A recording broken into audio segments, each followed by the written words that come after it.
Hola, buenas. Hoy nos encontramos con Iñaki Fernández Hinojosa, un hombre que tiene una larga y llamativa trayectoria laboral a sus espaldas. Muy buenas, Iñaki. Árbitro profesional, periodista, empresario, candidato a la presidencia del Comité de Árbitros de la Federación Española de Fútbol. ¿Qué quería ser Iñaki Fernández Hinojosa de pequeño? Hola, muy buenas. Pues la verdad es que de pequeño siempre me ha llamado mucha atención lo que era ayudar a los animales, o sea, que a lo mejor hubiera sido veterinario o algo así, pero cuando ya vas creciendo, sigues estudiando, realmente lo que quería ser era periodista, aunque por cuestiones de mis padres, que son los que me pagaron los estudios, pues acabé siendo licenciado en informática, que es con lo que empecé a trabajar, pero siempre mi ilusión ha sido ser periodista. Y hace poco tiempo, hace pocos años, creo que realmente lo que más me gusta y a lo que quiero dedicarme es a labores sociales. ¿Qué se siente al pitar en un campo de fútbol profesional después de tu etapa en segunda división? Bueno, la verdad es que el arbitraje es una experiencia muy importante en mi vida, que además me deja bastante marcado, porque cuando voy a ver algún tipo de entrevista pues siempre sale ese pasado como árbitro, ¿no? Tengo que decir que para mí ha sido enriquecedor y bueno, tienes tus experiencias negativas, pero todo te acaba formando, ¿no? Cuando estás en las categorías inferiores, pues hay momentos que lo pasas bastante mal, sufres alguna agresión que otra, tal, pero la llegada al fútbol profesional fue muy bonita, y yo tengo que decir que sobre todo los 2 primeros años fueron los más complicados en el fútbol profesional. Estuve 8 en el fútbol profesional. Los 2 primeros fueron complicados pues porque no te conocen, entonces pues tú tienes una línea y tenía diferentes problemas con jugadores, con clubes, pero a partir de ahí te puedo decir que para mí fue muy fácil arbitrar. No sacaba ni tarjetas en los partidos, era pues amigo de los futbolistas, de los entrenadores, y fue muy bonito, y hay experiencias que te dejan muy marcado. En segunda división B me acuerdo, seguramente de los partidos más importantes que he hecho fue ese de ascenso de segunda división B, que fue un Jerez Gramenet. Estaba el estadio de Chapín de Jerez lleno, pero lleno, con muchísimos problemas, manifestaciones antes, delegados federativos, había de todo, ¿no? Y un partido increíble, y la verdad es que salió muy bien, y fue una experiencia, porque pitar en un estadio tan lleno y con tanta presión fue muy bonito. Y luego también creo que me dejó un poquito marcado otro partido también muy importante y decisivo, que fue un Málaga-Sevilla, el único partido de segunda división que han televisado en pay-per-view cuando era el formato de pago, ¿no? Y fue impresionante por la rivalidad, también el estadio lleno, una experiencia muy bonita. Así que al arbitraje todo lo que tengo que dar son gracias por lo bien que lo he pasado, por lo que me han hecho crecer y por todo lo que me ha aportado. Cuando entraste en el mundo del arbitraje, ¿en algún momento te planteabas llegar a una categoría como fue la segunda división en tu caso? Sinceramente nunca. Yo además entré en el arbitraje por 2 motivos. Uno, por cuestiones económicas, pues entré muy jovencito, con 15 años. Evidentemente el dinero que tenías era el que mis padres me daban de asignación semanal, o sea, muy justito, porque soy de una familia humilde. Y luego el otro motivo es, me gustaba mucho el fútbol, yo jugaba al fútbol y bueno, pues no tenía dinero para entrar a los estadios. Entonces un amigo mío que había hecho el curso de árbitro me había dicho, mira, pues con el carnet de árbitro entras gratis a los campos. Y yo dije, bueno, pues joder, veo que mi amigo económicamente pues anda bien, y encima va gratis al Atlético de Madrid, al Madrid, a todos los estadios, ¿no? Y ese fue el motivo por el que me hice árbitro, el único motivo. Sí es cierto que una vez que estás ahí, yo entré con 15 años, entonces en el Colegio de Árbitros de Madrid me conocían por el niño.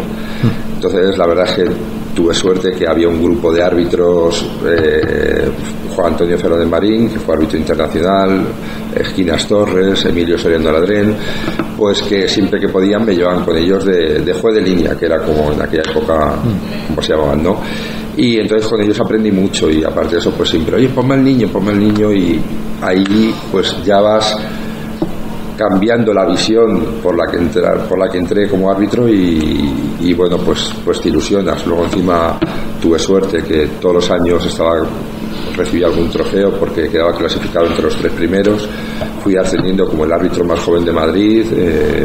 Tuve premios en casi todas las categorías y bueno, pues ya claro, ya te ilusionas, ¿no? Y cuando llegas a tercera división como el árbitro más joven, con un montón de trofeos y bueno, mucha gente que ha depositado pues una confianza en ti, pues sí, tu ilusión es llegar a lo más alto, claro.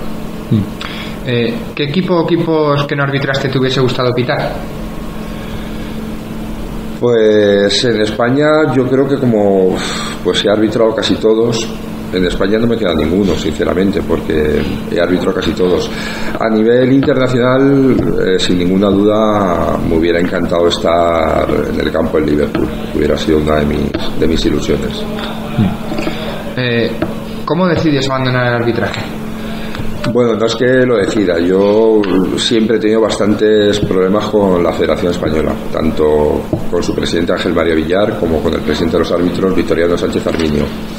Yo creo que he debido ser el único árbitro crítico en activo y siempre he tenido muchos problemas con ellos. Sinceramente creo que no me descendieron gracias un poco pues a que a nivel de prensa, de marca sobre todo, pues quedaba clasificado como Guruceta, como mejor árbitro, y luego también que los clubes cuando hacían su selección al mejor árbitro entre entrenadores y capitanes de los clubes, pues normalmente me elegían a mí. Entonces yo creo que ahí no se atrevieron un poco a descenderme, pero al cumplir los 41 años o ascendía a primera división o lo tenía que dejar. Entonces, como subir iba a ser imposible, pues a los 41 en un Sporting de Gijón Nafti de Tarragona, pues colgué el silbato y fue mi último partido.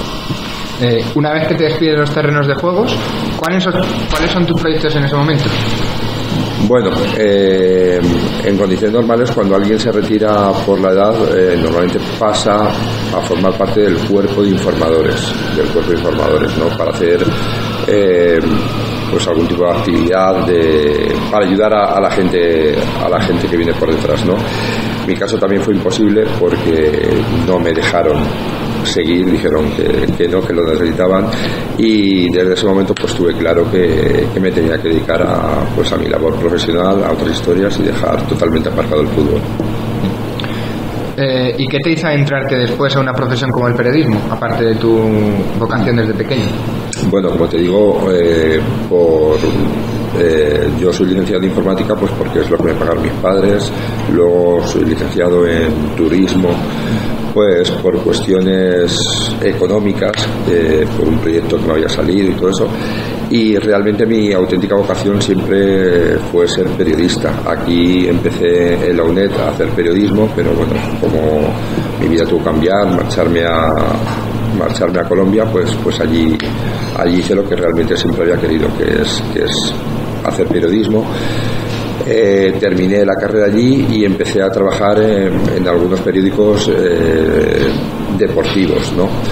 Pero realmente ya había empezado a estudiar también derechos humanos, ya estaba haciendo derechos humanos, derecho internacional humanitario, ley de víctimas y tratados de paz, y gracias a eso y a diferentes seminarios sobre el proceso de paz y bastantes cosas en las que me involucré con el proceso de paz, con la reintegración de los desmovilizados de grupos paramilitares, empecé a escribir en un periódico donde ahora mismo estoy en excedencia por las amenazas que sufrí, y empecé a escribir artículos políticos sociales, ¿no?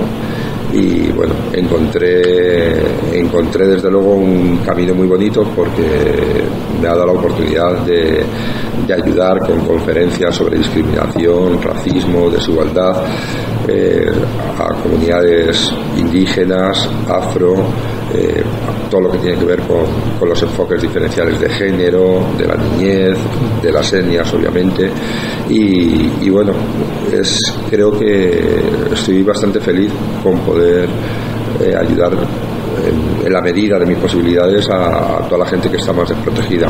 Ahora estoy haciendo un trabajo con el Alto Comisionado de la Paz en Colombia, que es un son un curso virtual, 8 módulos, pues para ayudar un poco en ese proceso de paz que ojalá se acabe de firmar en Colombia. En tus publicaciones con El Sol se puede ver que no tienes pelos en la lengua para hablar de cualquier tipo de situación. ¿Crees que tras tus problemas comentados que has dicho ahora en Colombia se debería comedir esta sinceridad en la prensa para estar más a salvo, más tranquilo? ¿Sabes lo que ocurre? Yo creo que yo soy muy respetuoso con todo el mundo. Una de las cosas que me ha hecho el viajar por todos los rincones del planeta es ser tolerante. Y bueno, dentro de esa tolerancia está el miedo también, ¿no? Yo entiendo que hay periodistas con familia o con otros intereses o objetivos en la vida, ¿no? Y entonces yo entiendo que hay periodistas pues que les gusta hacer un tipo de artículos menos peligrosos, ¿no? Pero evidentemente yo estoy más posicionado del periodista de investigación, el periodista de denuncia, el periodista que por encima de todo pues quiere dar la noticia con el 100% de veracidad pese a las consecuencias que tenga, ¿no? Entonces yo respeto a todo tipo de periodista, el periodista que hace pues un poco crónicas de lo que es la prensa rosa, ¿no? Hasta el periodista de investigación. Me gusta más un periodismo que otro, pero todos los respeto y creo que todos son necesarios. Lo que sí tengo claro es que yo no valgo para escribir un artículo sin ponerle toda la pasión y todo el sentimiento en ese artículo. Entonces yo en diferentes etapas he tenido presiones en Colombia, especialmente por grupos paramilitares, por el expresidente Álvaro Uribe y por el procurador general de la Nación, ¿no? Que son a los tres a los que dedico pues muchos de mis artículos denunciando sus andanzas por Colombia y su forma partidista hacia la sociedad, ¿no? Yo eso lo he denunciado y pienso que lo seguiré denunciando porque no valgo, pese a esas amenazas. Como te digo, mi director en un momento me dijo: oye, Iñaki, haz artículos de turismo, haz artículos de deporte, de otras cosas que pues un poco para tapar estas amenazas y que se olviden de ti, ¿no? Y bueno, pues hacía a lo mejor 2 artículos de turismo, de deportes y no podía y tenía que, cuando salta algún caso de corrupción, pues necesito escribir sobre eso. Bien, es cierto que otra de las cosas que he aprendido es que algunos artículos de los que he escrito, pues el estado anímico influye mucho a la hora de escribirlo, y hubo un artículo después de la agresión en la que casi me matan, que en cuanto pude y me recuperé, me pude levantar de la cama, de la paliza que me habían dado, lo primero que hice fue escribir el artículo denunciando a esos sinvergüenzas paramilitares con sus técnicas extorsionadoras, mafiosas, y decirles que no me daban ningún miedo. Pero es verdad que lo hice un poco desde el odio. Y bueno, eso te hace recapacitar un poco y pensar que si eres periodista y quieres ser objetivo, la información que tienes que dar es tan veraz que no se deje influenciar un poco por tus sentimientos, ¿no? Y después de los graves episodios que has sufrido como agresiones, amenazas en Colombia, has hablado un concepto del miedo. ¿Tienes miedo a volver? No solamente no tengo miedo a volver, sino que voy a volver seguro.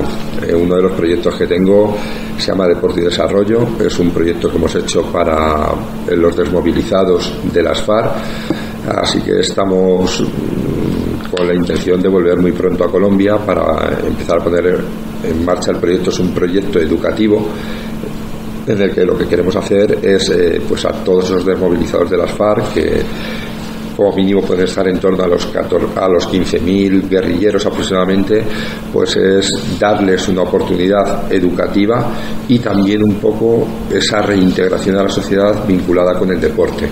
Ese es el proyecto que hemos presentado. La verdad es que la embajada colombiana aquí en España está muy implicada en el proyecto, y también tenemos una serie de ONGs en Colombia que quieren participar del proyecto. Entonces tenemos todas las bases montadas y bueno, el coordinador soy yo, por lo tanto me tocará pasar grandes temporadas en Colombia. Sí es cierto que todo va a depender un poco de mi siguiente viaje, ver el nivel de amenaza que tengo, ¿no? Porque desgraciadamente estos sinvergüenzas de los paramilitares son grupos que están formados por ex políticos, gente que ha salido del ejército, de la policía. Entonces, bueno, es bastante probable que cuando pase el control de migración, pues a lo mejor ya estén enterados de dónde estoy y lo que voy a hacer, ¿no? Entonces, bueno, ese nivel de amenaza pues va a ser importante para ver si puedo desarrollar el proyecto o no. Mi idea, pese a todo, es hacerlo, o sea, y no tengo ningún miedo por lo que me pueda pasar. Bien. Una de tus prioridades que se ha visto claramente reflejada en tus publicaciones es la defensa de la paz y los derechos humanos. ¿Desde cuándo tienes tanto interés en lo que es proteger a la gente y sus derechos? Mira, la verdad es que gracias a este proceso de paz, pues hay una serie de organizaciones. Una se llama OIM, que es Organización Internacional de las Migraciones. Es la Organización Internacional de las Migraciones y ellos pues me han invitado a diferentes seminarios que han hecho sobre cómo narrar la paz. Yo aporto la verdad. También una que es colombiana, se llama USAID, me ha invitado a diferentes seminarios para periodistas y bueno, sobre todo he trabajado mucho con la Escuela de Reparaciones de la Unidad de Víctima. Entonces me hizo mucho involucrarme en todo lo que tiene que ver con discriminación, racismo. He dado muchas conferencias, sobre todo con los que más he trabajado son con las comunidades afro de la Orinoquía, que además cuando estuve amenazado, que tuve que salir de Bogotá 5 semanas, pues estuve con ellos allí en la selva, en la Orinoquía. Entonces, bueno, ahí empezó un poco mi interés por labores sociales, ¿no? Es impresionante cuando tú das, por ejemplo, una conferencia a jóvenes vulnerables, lo agradecidos que son, o sea, con lo poco que tienen, o gente, imagínate, que han sido desplazados por consecuencia del conflicto.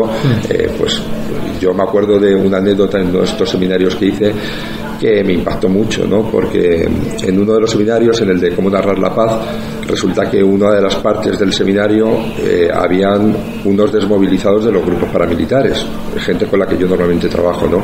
En este caso en concreto, uno de los chicos había terminado la carrera de Derecho, era abogado, y estamos en el norte de Colombia, en una zona que se llama Bucaramanga, también muy azotada por la guerrilla, y resulta que este muchacho pues nos contó una anécdota que me impactó, porque es verdad que de cara a la sociedad normalmente pues todo lo que implica guerrilla pues tú lo estás posicionando en el lado de los victimarios, ¿no? Y sin ponerte a pensar que en muchos casos son igual de víctimas que otra gente. ¿Y por qué lo digo esto? El muchacho nos contó una anécdota en la que decía que él, estando en ese grupo paramilitar, pues resulta que llegó un muchacho de 13 años, un niño de 13 años que le habían sacado del núcleo familiar. Los paramilitares lo que le estaban haciendo era dándole un dinero a esa familia para meter en sus filas a ese muchacho de 13 años que no tenía ni nada, que debería estar estudiando y jugando como cualquier niño de su edad. Resulta que a los 13 años la fiesta de cumpleaños que le dieron a esa criatura fue darle un fusil y que pegara un tiro a uno de los secuestrados. Esa fue su fiesta de cumpleaños. Este chico nos decía que a los 15 años ya más de 30 muertos, pero resulta que si te pones a analizarlo, un niño con 13 años que anda un arma, pues es una víctima más de este conflicto. Están en un bando que él no quería estar, y desgraciadamente pues las consecuencias de la guerra pues la han posicionado del lado de victimario, cuando en realidad está del lado claro de las víctimas. Todo eso pues me ha hecho pensarlo mucho, ¿no? Y bueno, dije, aquí tienes que estar preparado para dedicarte bien a todo lo que tiene que ver con temas sociales, sea de discriminación, de racismo, de desigualdad. Pues tengo que hacer algo más, tengo que prepararme, y empecé a estudiar Derechos Humanos y Derecho Internacional Humanitario. Me quedan 2 semestres, desgraciadamente lo tuve que dejar pues por por las amenazas y la agresión, pero lo primero que voy a hacer en cuanto vuelva a Colombia es terminarlo. Cambiando de tercio, estás en la candidatura de Galán para la presidencia de la Real Federación Española de Fútbol y más concretamente para la presidencia del Comité de Árbitros. ¿Cómo surgió de nuevo este proyecto, ya que no es la primera vez que se propone? Bueno, yo había participado siendo árbitro en activo, además había participado en unas elecciones en las que nos faltó un poquito de suerte para haber sacado a Villar como presidente de la federación, y fue con Gerardo González. Perdimos las elecciones por 10 votos y bueno, fue una campaña muy peleada porque es muy difícil sacar a Villar de ahí, y yo creo que esa labor que hice en aquel momento, unido a la amistad que yo tengo con Miguel Ángel Galán, que le conozco como entrenador de aquí de Madrid y es amigo mío, él vio todos los problemas que tenía en Colombia a través de las redes sociales, tal, y entonces me hizo una propuesta, me dijo: mire, Iñaki, vente aquí, encárgate de ser coordinador de la candidatura para la presidencia de Miguel Ángel a la Federación Española, y aparte de eso, pues yo quiero que tú seas el responsable del arbitraje cuando salga elegido, ¿no? Bueno, vine, empecé a trabajar con él como coordinador, pero creo que no es el momento adecuado porque falta más de un año para las elecciones, el desgaste es muy grande y aparte de eso hay que hacer pues un planteamiento muy diferente. Entonces renuncié, le presenté mi dimisión como coordinador, le he dicho que de momento prefiero estar en la designación de colaborar con él para lo que sea necesario. El objetivo común es sacar a Villar como sea, porque creo que es un daño impresionante para el fútbol español, y yo le ayudaré en lo que sea, pero como colaborador, no como coordinador. Ese cargo lo he presentado a mi dimisión y lo he dejado. Y si finalmente triunfase la candidatura en la que estás como colaborador, ¿consideras que podrías ejercer tanto en la federación como de periodista en Colombia?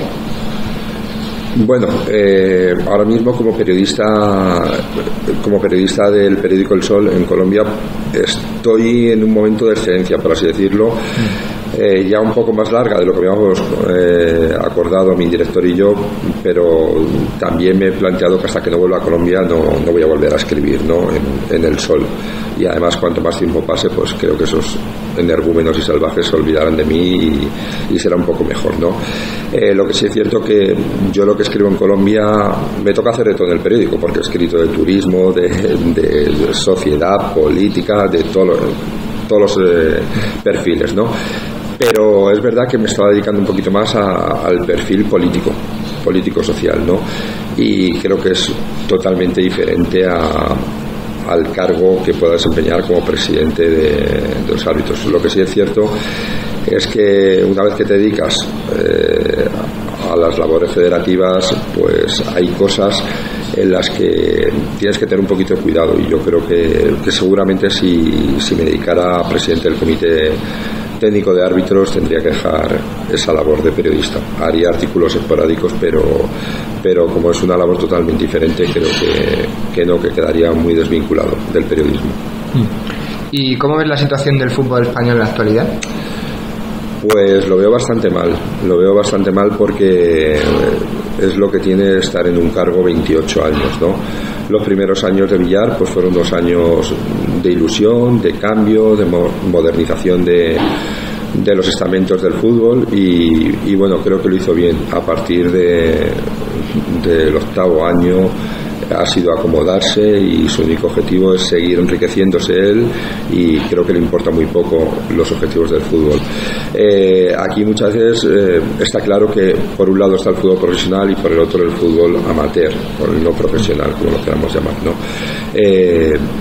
Villar, cuando él entró, tenía el control absoluto de todo, tanto del fútbol profesional como del fútbol no profesional, pero esa tarta que tenía se le ha ido partiendo en porciones, y perdió la más importante, que fue la del fútbol profesional, a través de la liga que dirige Javier Tebas, ¿no?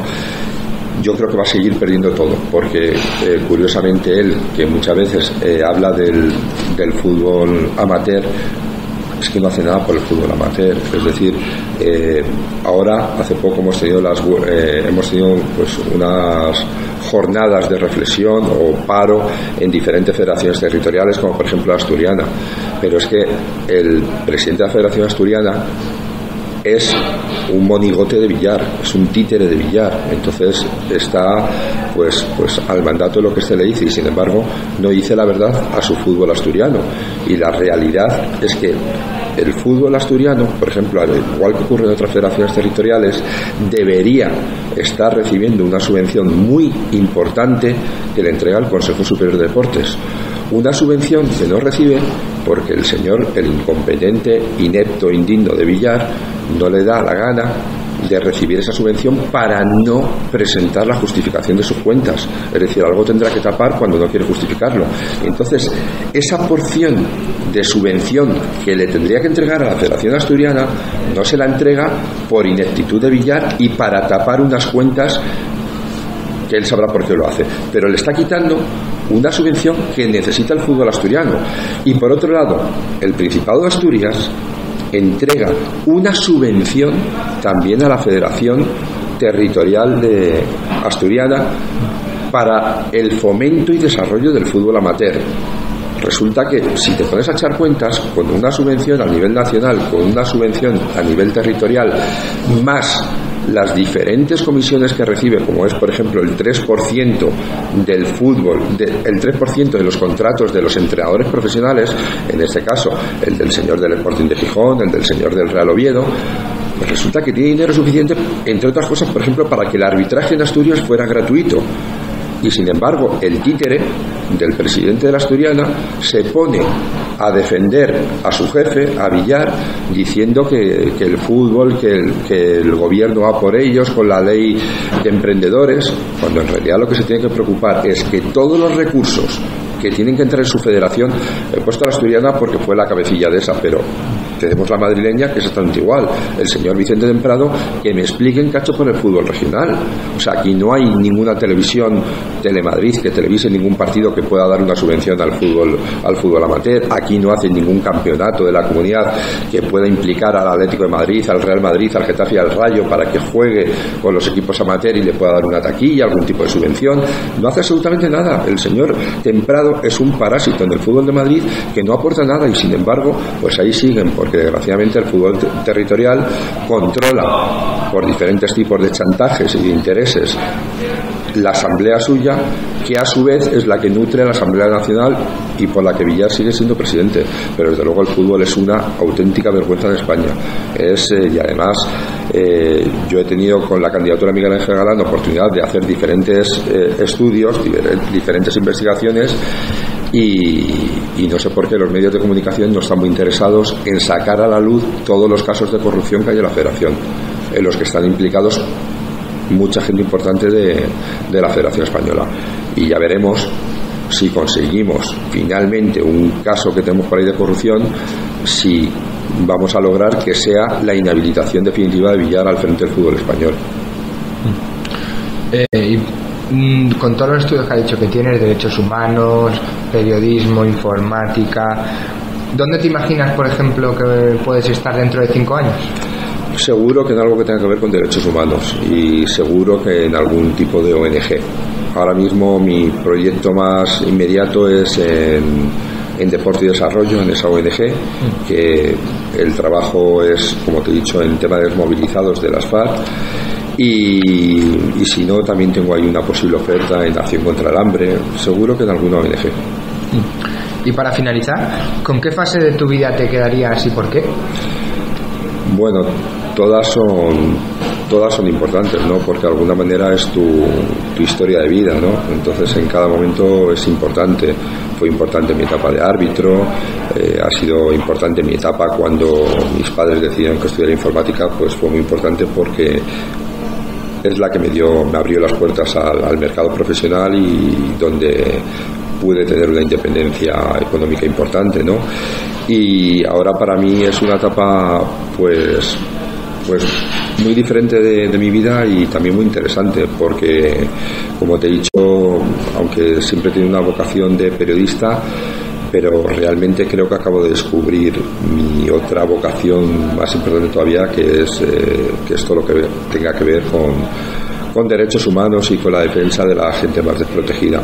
Es una etapa muy bonita porque es muy gratificante. O sea, cuando tú llegas a una gente que ves que han tenido que salir le han roto su vida, su núcleo familiar, les han desplazado de su lugar habitual, pues por culpa de una injusta guerra de la que además ellos son inocentes, y bueno, tú consigues de alguna manera pues ilusionarles, darles una visión diferente, pues decirles cuáles son sus derechos, y los ves que son tan agradecidos, y la verdad es que es muy bonito. Es una etapa muy bonita. Cada etapa en su momento pues tienes que sacar los lados positivos, y yo es una de las cosas que he aprendido. He tenido la suerte de viajar por todo el mundo, conozco medio África, casi todo Asia, toda América, y lo que he aprendido desde luego es ser tolerante y respetuoso con las costumbres de los demás, ¿no?